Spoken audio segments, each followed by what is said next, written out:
అయ్యేది 11,43,000 cusecs of వాటర్కే భవానీపురంలో overflow అయింది. పైన కూడా కొన్ని బ్రీచెస్ అయ్యాయి.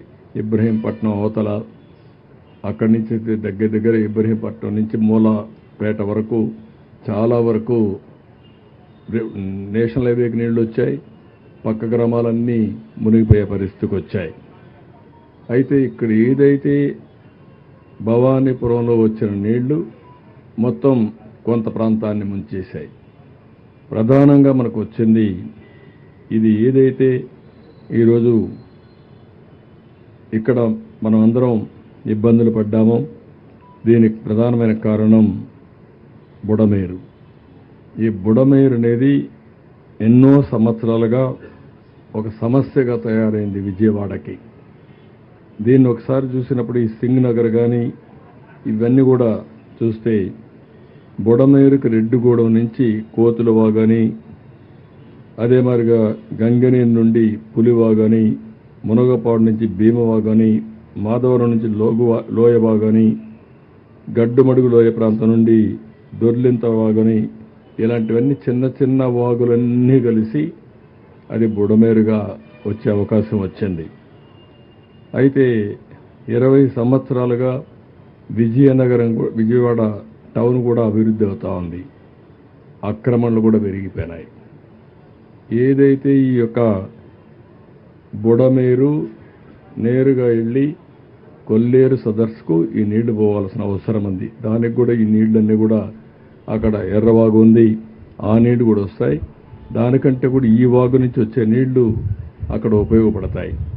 కానీ ఏదైతే ఎక్కువగా ఎక్కడికక్కడ కట్టడాలు కట్టి అసలు వాగును పూర్తి చేసే పరిస్థితికి వచ్చారు. ఇది మనం చూసినప్పుడు ఒరిజినల్గా 11,000కి ఇది డిజైన్ చేశారు.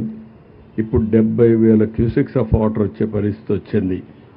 ఈ 70,000 క్యూసెక్స్ ఆఫ్ వాటర్ వచ్చినప్పుడు ఏ విధంగా నీళ్ళని కిందికి తీసుకుపోవడం అనేక విధాలుగా అనేక సంబంధాల్లో ఆలోచించారు.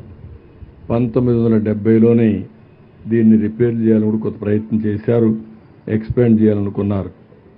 కానీ రాజశేఖర రెడ్డి ముఖ్యమంత్రిగా ఉన్నప్పుడు 2007-8లో బుడమేరు ప్రవాహాన్ని కుడికాలుకు మళ్లించాలని చెప్పి ప్రతిపాదన చేశారు. అది కూడా ఏమాత్రం పోలవరం రైట్ మెయిన్ కెనాల్కి తీసుకురావాలని ప్రయత్నం చేశారు.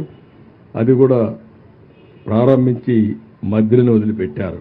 అక్కడ BTPSలో ఏదో సమస్యలు వచ్చాయని.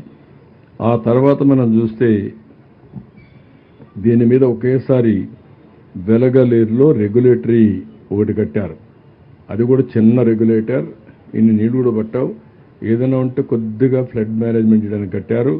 అంతవరకు తప్ప ఏం జరగలేదు. ఇంకొక పక్కన 2005లో పెద్ద వరద వచ్చింది. అప్పుడు మేమందరం కూడా ఆందోళన చేశాం. ఇక్కడ ఉండేవాళ్ళు కూడా పెద్ద ఎత్తున ఆందోళన చేశారు. దీన్ని చేస్తానని ఆ రోజు రాజశేఖర రెడ్డి చెప్పాడు, కానీ మళ్ళా వదిలేసే పరిస్థితికి వచ్చాడు. ఫైనల్గా నేను వచ్చిన తర్వాత కూడా ఒక దగ్గర 500 కోట్లు శాంక్షన్ చేశామనేది కొంత ఇన్ఫర్మేషన్ ఉంది. ఆ 500 కోట్లు ఖర్చు పెట్టకుండా